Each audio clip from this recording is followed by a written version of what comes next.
started out singing in my room, and I realized that I enjoyed so much that I really want to do this, but I just don't have the courage to make this happen. Didn't really know who I was back then. If it's meant to happen, then it will happen.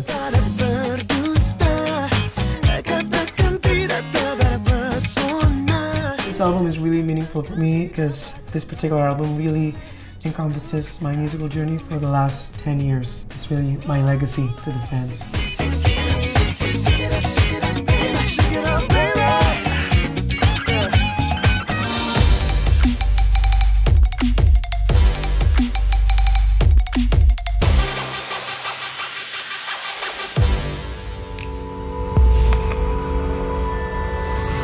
When I think about the first time I fell in love with music, it was because of my mom.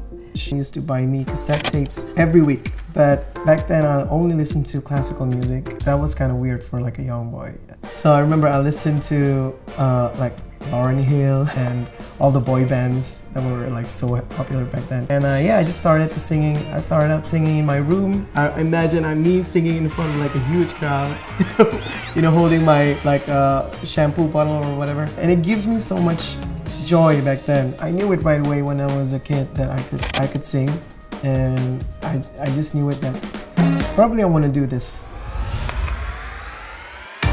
When I was in high school, actually, we go to karaoke a lot.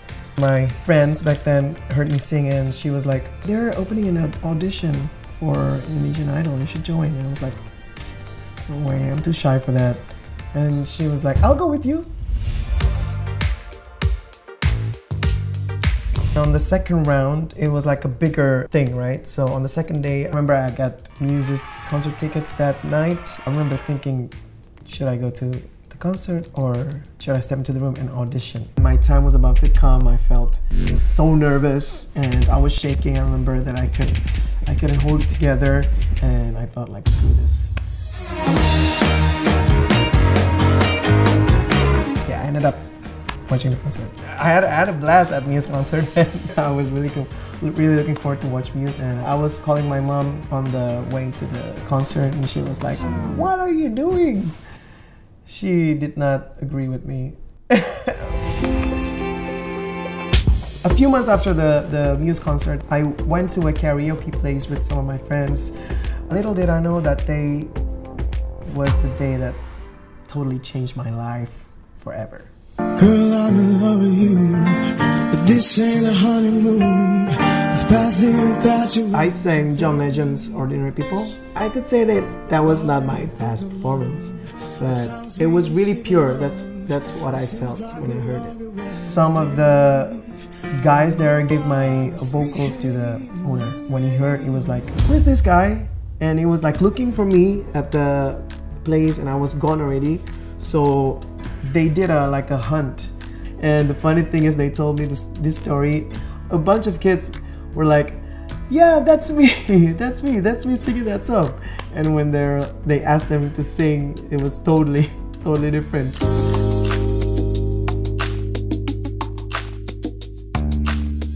I remember I was still in my high school uniforms. I think they just immediately realized that this is the guy that we're looking for. The owner of the place just came for me and offered me a record deal. I was with my friends and they were all shocked. That definitely was a life-changing moment for me. I will never forget about that day.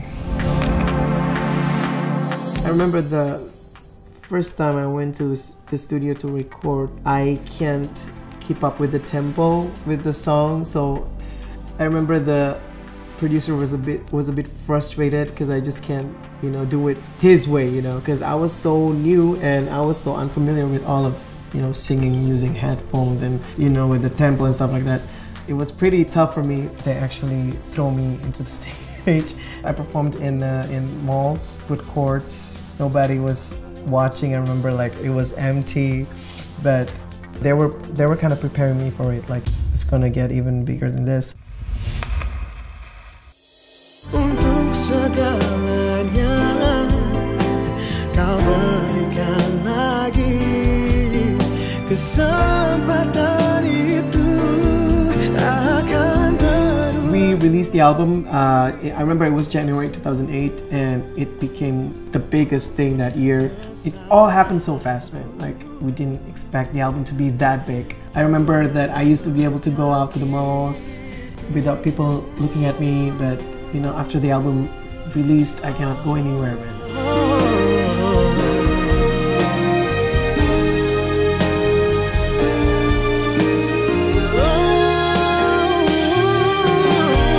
The biggest award that I won that year was from MTV Indonesia Awards. I remember I'm getting every awards that I'm nominated in. You know, I remember they always gave it to me, and I didn't mean this in a cocky way, but back then it was that crazy. You know, it was so surreal.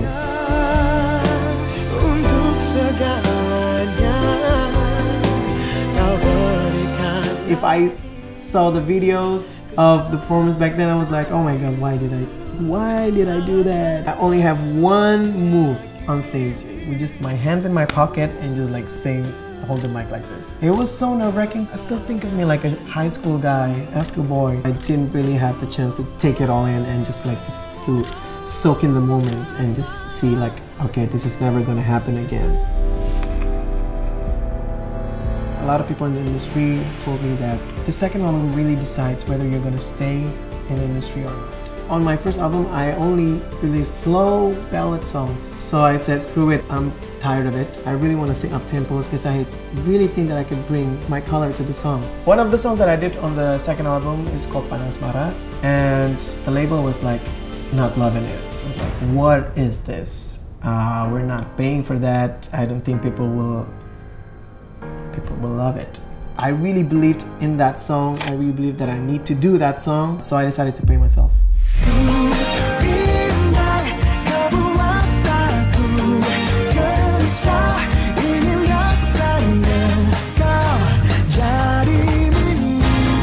Until now, that was like probably the biggest up-tempo song that I've ever done in my life, in my career. The reward I get from, you know, taking that chance was so high, and the fans just absolutely loved the songs that we did on the second album.